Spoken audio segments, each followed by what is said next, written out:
Welcome to Hood Champion Boxing and Sports. In boxing, you find a way to win or you find a way to lose. Somebody want to tell me what the hell Paulie Malinaggi is doing announcing on BLK Prime?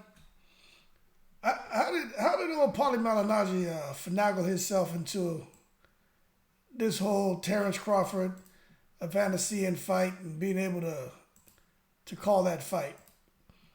Am I the only one that finds that a little bit odd? That somehow Paulie Malinaggi is going to be one of the announcers? Now, when you listen to this fool talk, he says so much nonsense out of his mouth. A lot of people feel Paulie Malinaggi, based on the comments he made about George Floyd, very insensitive. The way he's spoken about European boxers and so comfortably talks about, race. And he has no filter. And a lot of people think Paulie Malinaggi is a racist, okay? It's just cut through the crap. They think he's a racist. I don't know if he's a racist, but he's an idiot.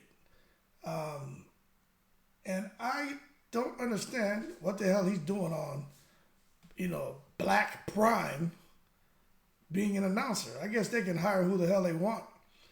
But I'm just surprised to see him over there. This tells you that,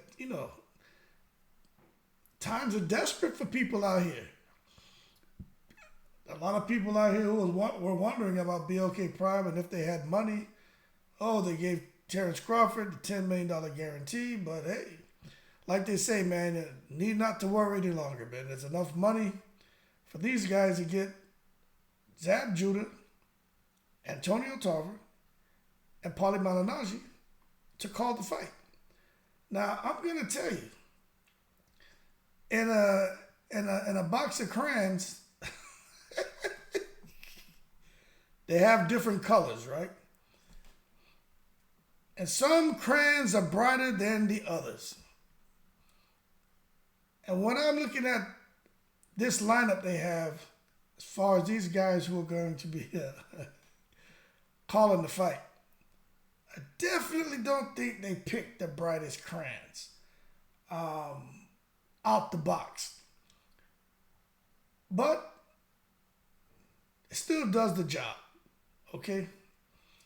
Now I was wondering, I was like, okay, why didn't they get Roy Jones, or why didn't they get some of these other guys, man, who've been commentating for a while? But, it's like a lot of people really don't want to attach their name to this BLK Prime, maybe right now. Now, if this whole BLK Prime thing turns out well, if Paulie Malinaggi, Antonio Tarver, and Zab Judah do better than the damn YouTubers do, calling their little weird YouTube fights, then maybe you'll see, especially if the money's there, maybe you'll see some other guys trying to finagle their way into a situation where they can be associated with BLK Prime, the same way old big mouth idiot Paulie Malinaggi has.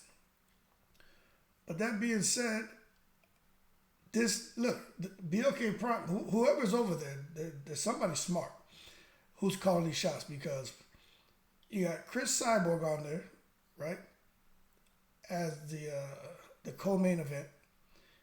You have Crawford, Avanesyan, but then now you have Zab Judah, Antonio Tarver, and even the controversial Malinaggi. You got him on there. Some people are going to tune in, honestly, $40 price point, just to really hear these three, Larry, Moe, and Curly, talk the fight. And it's going to be interesting. So I know I'm going to watch it. It doesn't matter how I'm going to watch it, but I'm going to watch it. But I'm not going to lie, this makes it a little interesting. But I just very surprised the way Paulie Malinaggi carries on, the things that he says. I'm surprised that he jumped on this, but it just tells you that Showtime gave this fool the boot for a reason.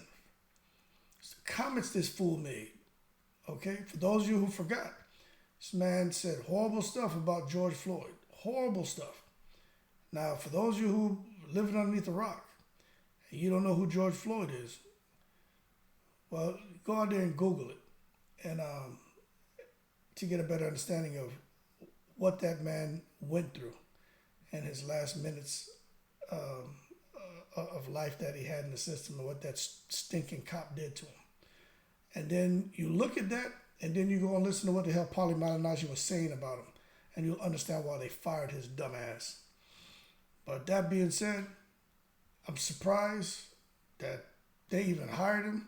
I'm surprised he even took the gig. It just tells you that times are tough for Paulie Malinaggi. He got a little YouTube channel popping. Sometimes he has some pretty good, commentary. I'm not going to hate on him. But me personally, I don't like him.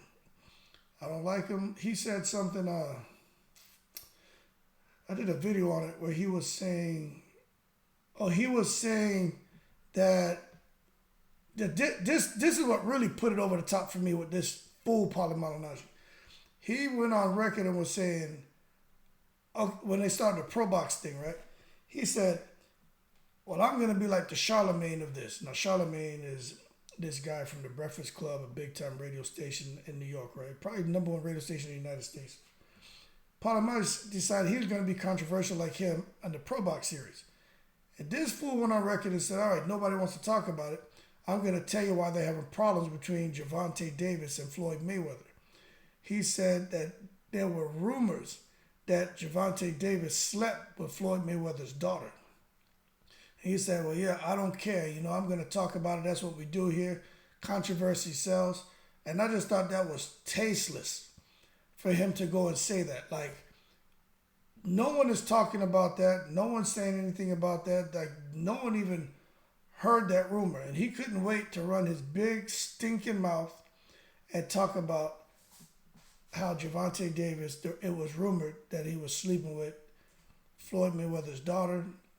And whether it's true or not, whether she was just out there enjoying the single life or not, I just think with a guy like him in his position, that's this talk boxing. There's so many other things he could have said. He didn't have to come out there and say that. And I just thought that was tasteless. And when he said it, you saw Antonio Tarver and Roy Jones, they just they didn't say nothing, because I think, those kind of conversations are just off limits to some people. And we're talking about people's children and stuff like that. And so to see this cornball, Paulie Malinaggi, back out here getting another opportunity to run his mouth and potentially put his foot in it, it's kind of entertaining, but I don't like it. And I personally don't like him. I'm just being honest with you. And I normally don't speak negatively like that, but I don't like him. I think he'll say anything for ratings. And I think he hasn't learned his lesson when they fired his dumb ass from Showtime. And he's just out here trying to nickel and dime and figure out a way to try to get an opportunity to be in the spotlight again and be relevant. But he's a cornball. I don't like him. He's on BLK Pride now. And we'll see how the event goes. I still wish the best of luck for Terrence Crawford in the event, but I just wish they wouldn't have hired this idiot for sitting there saying the things he said about George Floyd, what he says about a lot of other people, and specifically that shit he said about Floyd Mayweather's daughter. Whether it's true or not, I just think that's something that he shouldn't have went out there and threw out in the world. I just think that was foul to say that to try to get ratings. But that being said, y'all keep cool. I'm in the breeze.